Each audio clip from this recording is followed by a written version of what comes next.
pensando que vão me humilhar, mas o que eles não sabem, que isso me faz lembrar.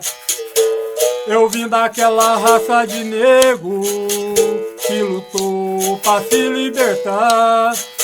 Oi, que traz um sorriso no rosto, a mandinga no corpo e o samba no pé. Oi, que traz um sorriso no rosto, a mandinga no corpo e o samba no pé.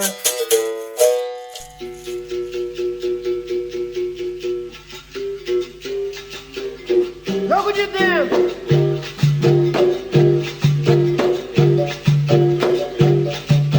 Meu nome é Muriel, eu sou professor de História, historiador, sou nascido e criado em Tupaciguara, sou formado em História pela Universidade Federal de Uberlândia, mestre em Arquitetura e Urbanismo também pela Universidade Federal de Uberlândia e tenho especialização em museus, arquivos, gestão, pesquisa e documentação pela Faculdade Católica também de Uberlândia. Meu nome é Denner de Mello, eu sou graduado em Ciências Sociais pela Universidade Federal de Uberlândia, sou mestre em Antropologia também pela Universidade Federal de Uberlândia e professor de Sociologia da Educação Básica do Estado de Minas Gerais. Meu nome é Anderson da Costa Leite, sou conhecido como Mestre Rocha, estou na capoeira já em Tupaciguara há vários anos. Eu, aos 17 anos, iniciei um trabalho lá no bairro Bom Sucesso e estou até hoje com um projeto de capoeira, onde já passou mais de 2.000 alunos já na minha mão.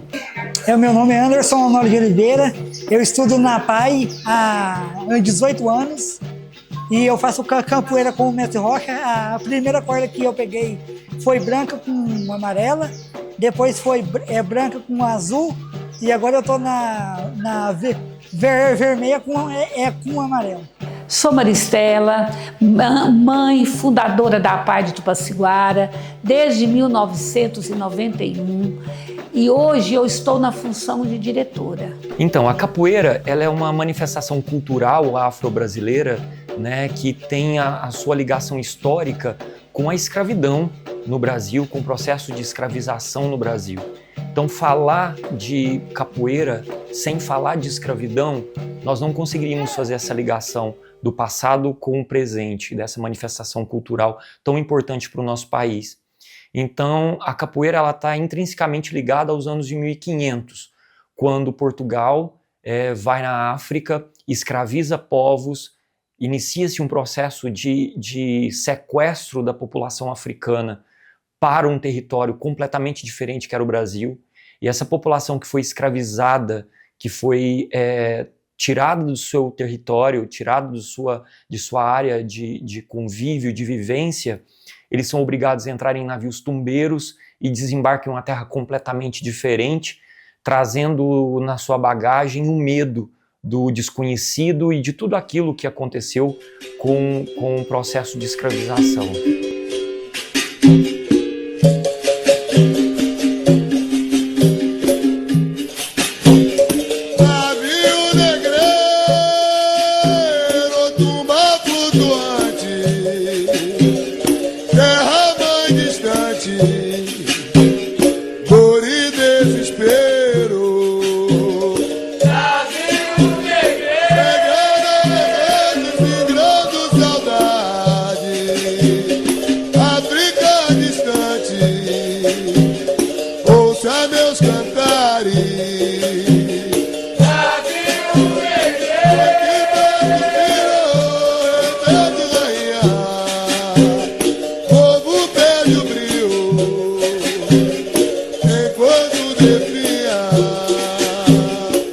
Essa escravização ela trouxe tanto sofrimento para essa população africana que quando ela desembarca aqui, eles são totalmente separados, cada um vai para uma área do Brasil, para o território brasileiro, eles são separados de toda a sua família, mas eles trazem na sua bagagem a sua cultura, a sua religião, os seus hábitos, os seus costumes, aquilo que ele não pôde, não tiraram deles. Então, o corpo africano se tornou uma forma de resistência.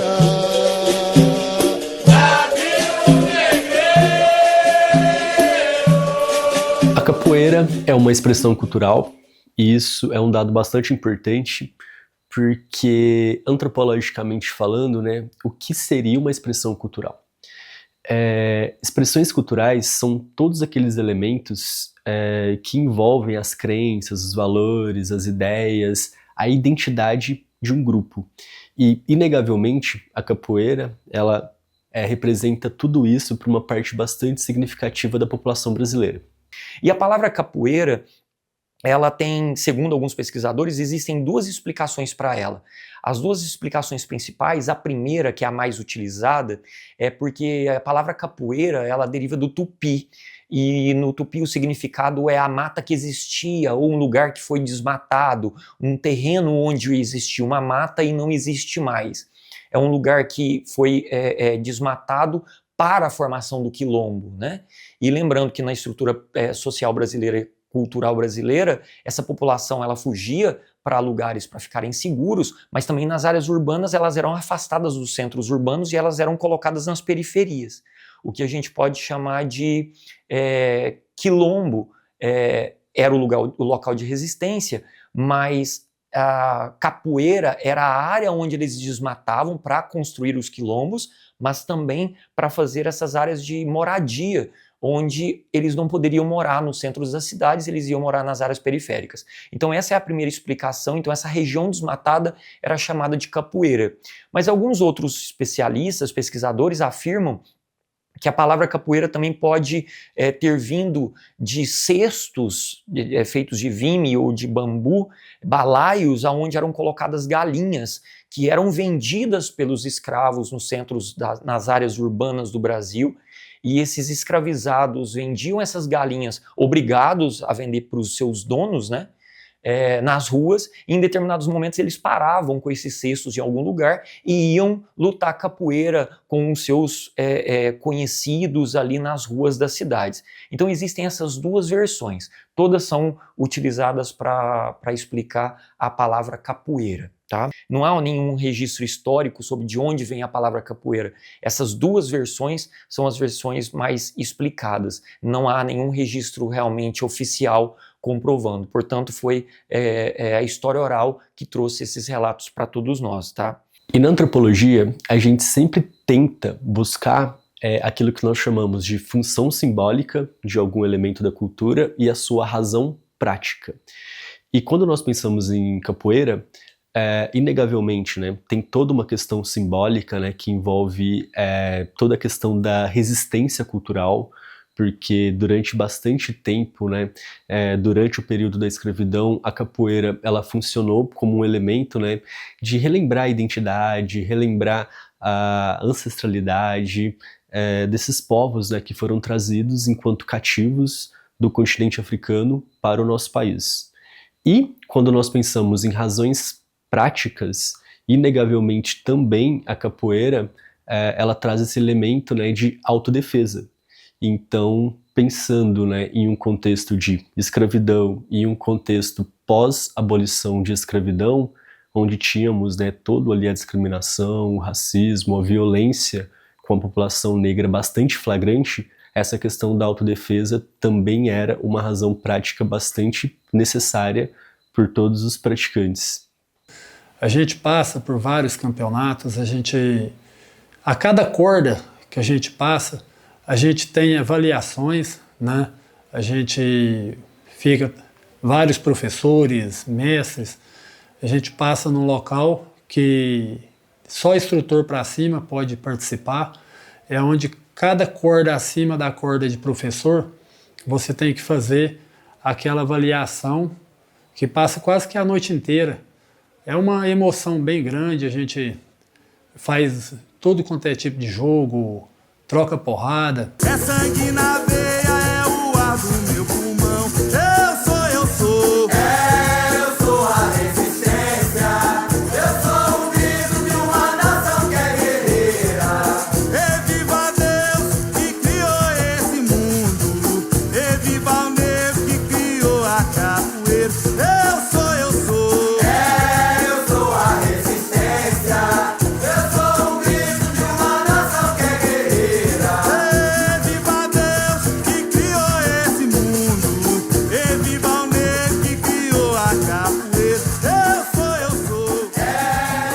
2014, a Unesco, que é a Organização das Nações Unidas para a Educação, Ciência e Cultura, considerou a capoeira como um patrimônio da cultura imaterial da humanidade. Então a gente vê aqui um salto bastante grande, né? Se lá no início, no final do século XIX, começo do século XX, a capoeira era considerada ilegal no nosso país, no início do século XXI, ela passou a ser reconhecida pelo nosso Estado, pelo nosso governo, como sendo um patrimônio cultural do país. Em 2014, ela passou a ser reconhecida como um patrimônio da cultura imaterial da humanidade. Então foram inúmeras pessoas que lutaram para que a capoeira pudesse ser reconhecida e respeitada. Não só a capoeira, como também as religiões de matriz africana e todas as práticas culturais ligadas à população afro-brasileira. São inúmeros os nomes de pessoas que lutaram para defender e de pessoas que também morreram tentando defender essas práticas culturais e religiosas afro-brasileiras aqui no país, mas que alguns nomes merecem serem enaltecidos no país, como o do Mestre Bimba, na Bahia. O Mestre Bimba, na Bahia, ele tenta lutar para defender a capoeira na região do Nordeste brasileiro, principalmente na Bahia, e é ele que luta para a defesa dessa prática cultural e apresenta essa prática cultural, apesar que o Getúlio Vargas já conhecia. No ano de 1937, ele apresenta a capoeira para o presidente Getúlio Vargas, e é esse mesmo Getúlio Vargas que em 1937 estava no governo do Estado Novo, né, um período ditatorial brasileiro, de perseguição aos opositores, né, de controle da mídia, e é esse mesmo presidente que controlava a mídia, esse mesmo presidente que controlava as informações e perseguia os opositores, é o que aceita a capoeira através do Mestre Bimba, né? Que a partir daquele ano de 1937, a capoeira passa a ter um pouco mais de aceitação, tanto pelo governo quanto pela sociedade brasileira. Então, a ação governamental de aceitação dessa prática cultural começa ali a mudar um pouco da realidade para que a capoeira se tornasse um pouco mais popular e mais respeitada ao longo do século XX, chegando ali aos anos de 1950. Yeah! Mestre Bimba, ele morreu. Mestre Bimba, ele morreu. Mas no coração do povo ele nunca faleceu. Deus te põe em bom lugar. O IPHAN, o Instituto do Patrimônio Histórico e Artístico Nacional, ele tem essa função de definir quais são os patrimônios significativos, importantes, representativos da nossa cultura. E, ao mesmo tempo, né, de estabelecer políticas públicas para sua preservação. Por exemplo, nós temos os patrimônios da cultura material e os patrimônios da cultura imaterial. Nacionalmente falando, Pelourinho, Centro Histórico de Ouro Preto são patrimônios da nossa cultura material. Já o samba de roda, capoeira, são patrimônios brasileiros da cultura imaterial. E uma vez definido, né, esses patrimônios, torna-se extremamente importante, né, a sua proteção.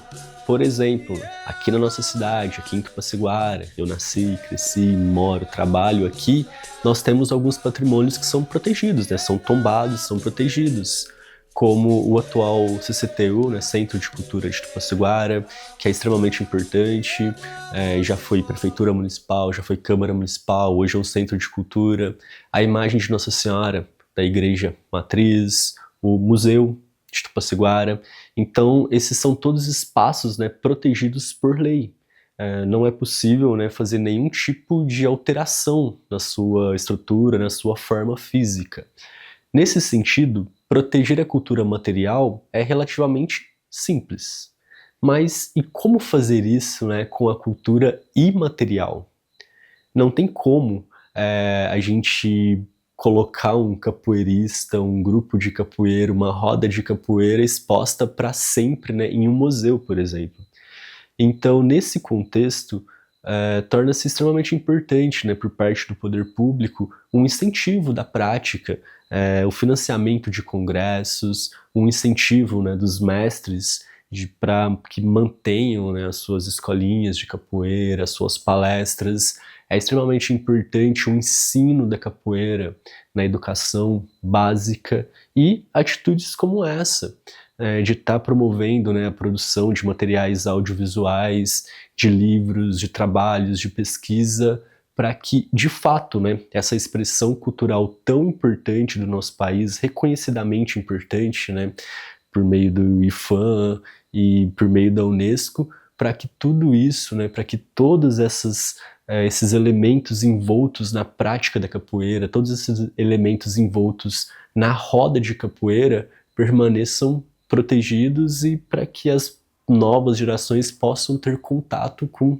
toda essa infinitude, essa miscelânea de elementos tão significativos, tão importantes para o nosso povo, para a nossa cultura, a nível mundial, a nível nacional, estadual e aqui em nossa cidade, em Tupaciguara. Eu trabalhava antigamente num bar na Bueno Brandão, onde era o point da cidade. E veio uma turma de Uberlândia, do contramestre Chibata, em 1995, e eles fizeram uma roda lá no centro de capoeira. E eu já era apaixonado, que eu tinha visto muitos anos atrás o filme Esporte Sangrento, e já brincava na praça, era minha paixão. E quando eu vi aquela roda, aquela apresentação, eu fiquei doido. E eu fui lá perguntar a eles, né, a respeito do trabalho e tudo, e eles falaram para mim que ia começar a dar aula. E eles iniciaram esse trabalho na Avenida Brasil, aonde hoje é o Fazendão. Eles alugaram o barracão e começaram a dar aula. Aí eu fui o primeiro aluno que teve dentro de Tupaciguara, e passado uma semana foi entrando mais aluno, foi onde já tem muitos alunos também que entraram naquela época, que já são professores, contramestres, já não moram na cidade mais, mas estão todos formados também. Esse primeiro projeto foi quando eu tinha 17 anos, que eu cheguei na cidade e eu queria passar o que eu tinha aprendido para frente. Então foi quando eu conversei com o mestre Urso e a gente começou um trabalho lá no bairro Bom Sucesso. E lá eu dei aula vários tempos no bairro Bom Sucesso e depois a gente mudou, a gente deu aula em academias que a gente alugou, né, no centro da cidade. Fiz vários projetos em praças, igual na Praça da Rodoviária, fiz na Praça do Nova Esperança.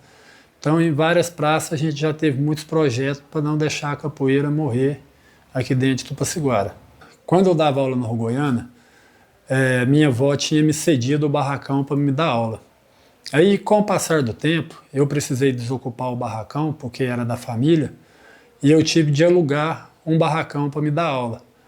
E foi uma época que eu fiquei assim, uma semana, coisa de 6 meses, parado. Abandonei a capoeira porque eu tinha que pagar aluguel da minha casa, da academia, energia, e eu não tinha o dinheiro. E os alunos não tinham condição de pagar. E eu saí chorando da academia e eu falei para eles, gente, infelizmente eu vou ter que parar. Foi depois, passado alguns meses, o Padre Osley chegou lá na minha oficina, perguntou onde é que estava o meu projeto, e eu falei para ele que eu estava parado. E ele falou assim, não, você vai continuar com a capoeira. E ele me chamou lá na igreja de Santa Luzia, no bairro Morada Nova, me mostrou um barracão e falou, esse barracão serve para você? Falei, serve sim. Então o barracão é seu e vamos avisar essa garotada e vamos retornar ao seu trabalho. E ele fez a doação, a gente teve lá por vários anos. Então, foi muitas coisas difíceis, igual a gente dava aula em praça. A gente era menino pisando em caco de vidro, a gente correndo com o menino para o hospital por causa que machucava nas praças. E hoje, sim, a gente está tendo um apoio, a gente treina na CCTU, a gente tem um local lá. E é um projeto também onde a gente não cobra nada. Então, assim, a capoeira passa por várias dificuldades, mas é uma coisa que ela ensina também a gente lutar com essas dificuldades para nunca desanimar. A gente tem um projeto hoje que chama Educa Capoeira. Então, esse projeto ele é feito para poder tirar as crianças da rua, adolescente, para não entrar no mundo da droga, para a gente poder ensinar a educação, o respeito a cada um.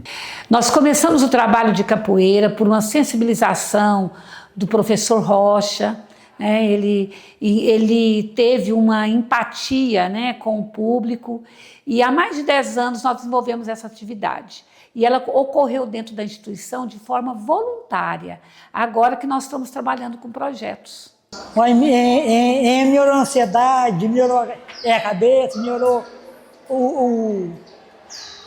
os nervos das pernas, melhorou muita coisa. O mestre Rocha faz parte da vida deles, né? Inclusive, aonde eles estão, aonde o Rocha está, eles têm o Rocha como um membro da família. Ele é uma pessoa educada, ele é gente boa, educado. Eu gosto quando ele ensina vira mortal, essas coisas. A ginga. A ginga. Olha, o impacto é muito grande. Ele mexe realmente com a pessoa com deficiência, com a autoestima, e também mostra para ela que ela pode vencer os seus limites. Se toda a PAI pudesse ter esse serviço dentro das suas atividades, nós temos a certeza que a gente está promovendo maior independência, respeito e também o acreditar que a pessoa com deficiência tem possibilidades e vence os seus limites. Eu fiz um trabalho na PAI durante 6, 7 anos, né, com a turma. Lá era em média de 300 a 350 alunos, e cada um com seu encanto ia cada dia encantando mais a gente. Mas na PAI me marcou muito uma época que eu dei um probleminha de saúde, e uma das minhas alunas, que era a Pluminha, ela chegou em mim e ela conversa bem fraquinho, e ela pôs a mão na minha cabeça e falou assim que Papai do Céu ia me curar. Então, assim, foi coisas assim tão grandes, né, que a gente foi recebendo. Um aluno também, que chama Robson, um dia eu danei com ele lá, brincando com ele, e ele ficou brabo e eu abracei ele, e ele olhou para mim e falou para mim, no final da aula, me dá outro abraço daquele. Então, assim, são coisas pequenas que pra gente são enormes coisas, sabe? Que mexe lá no fundo do coração da gente. E hoje, assim, tem várias turminhas que era pequena, que hoje já estão todos rapazinhos, e com cada detalhe, igual eu tinha o Guerreiro, que não andava, e um dia chegou ele lá e ele falou que ia no banheiro, eu falei que eu ia ajudar ele falou, deixa que eu vou sozinho. E ele levantou e ele saiu caminhando, e eu chorei porque é uma coisa assim que a gente vê a evolução de cada um, sabe? Cada um com seu pequeno evolução, com cada detalhe deles, eles movimentam uma capoeira que emociona qualquer um.